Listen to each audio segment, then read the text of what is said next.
Hey everyone, I'm Rohan from Online Help Guide, and in this video, I will show you how to leave a review on the Indeed app.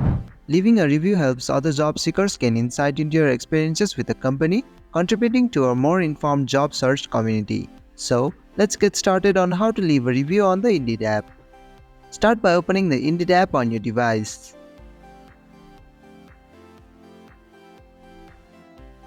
Tap on the profile icon located at the bottom right corner of the screen. Scroll down and tap on review companies you have worked for.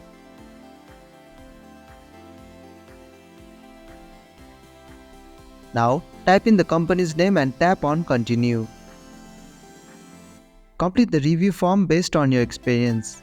Once finished, tap the Continue button.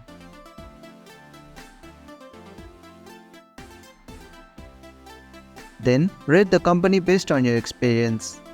Finally, tap on Finish to submit your review.